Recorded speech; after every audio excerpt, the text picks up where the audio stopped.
Christmas was supposed to be fair this year. Mom made it clear, only small gifts for everyone. No expensive surprises, no favoritism.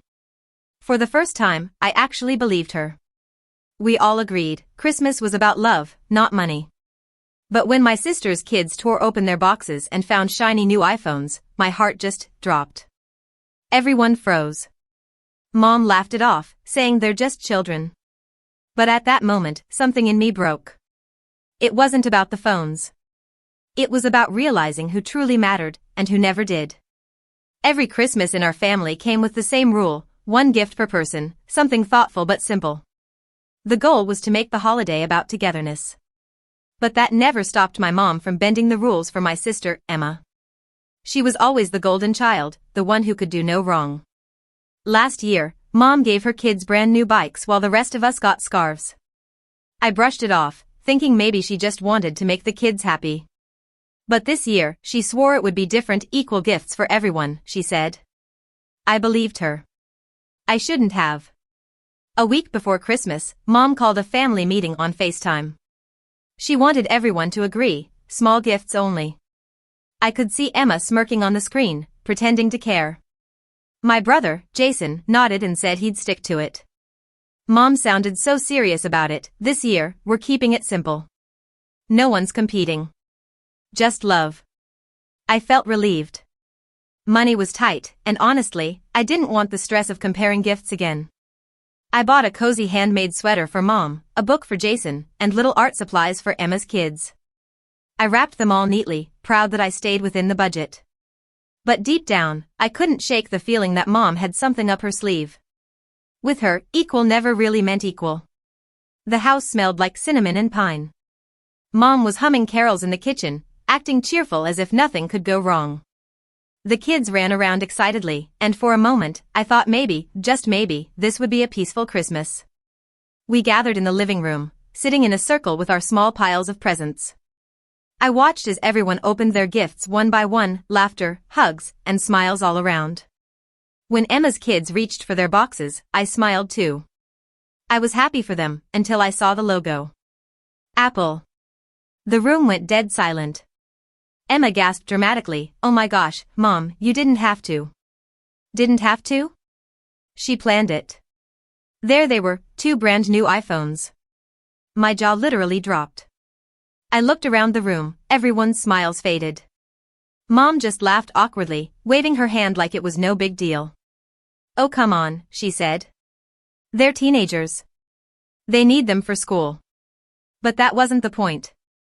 The rule was small gifts. Jason looked furious. His wife whispered, "I thought we agreed on limits?" Mom shrugged. "It's Christmas. Don't ruin the mood." I couldn't say anything. My chest felt tight, like I'd just been slapped. I sat there holding the sweater I made her, realizing it would never mean as much to her as those phones meant to Emma's kids. And in that moment, I decided, this was the last Christmas I'd ever let her make me feel small. After dinner, I found Mom alone in the kitchen, sipping wine. I finally asked, "Why did you do it?" She looked up, pretending not to understand. "Do what?" "Break your own rule." Again. Her smile dropped. "Oh, stop being dramatic. They're kids. You're an adult. You don't need expensive gifts." I laughed bitterly. "It's not about gifts, Mom. It's about fairness. About you treating Emma like she's special and the rest of us like afterthoughts." She turned defensive. "I love you all equally." "No, you don't," I said. "You love convenience. And Emma's the easy one to love." Her silence said everything. When I walked back into the living room, everyone could tell something had happened. Jason raised his glass and muttered, "Merry Christmas, huh?" The mood was gone. The warmth was gone. And honestly, so was the illusion of family. That night, I lay in bed replaying every Christmas memory, every time Mom forgot my birthday, every accidental favor she did for Emma. It all made sense now. The next morning, I packed my things quietly. No long goodbye, no fake smiles. When Mom asked where I was going, I said, "Home." She looked confused. "You are home." I shook my head. No, Mom. This house stopped feeling like home years ago. Jason followed me outside and hugged me tight. Next year, we'll do our own Christmas, he whispered. And we did. It wasn't fancy. But it was real. For months after that, Mom tried calling. I didn't pick up. It wasn't about holding a grudge, it was about peace. I realized I'd spent years trying to earn her approval when it was never mine to win. Emma posted pictures online of her kids' best Christmas ever.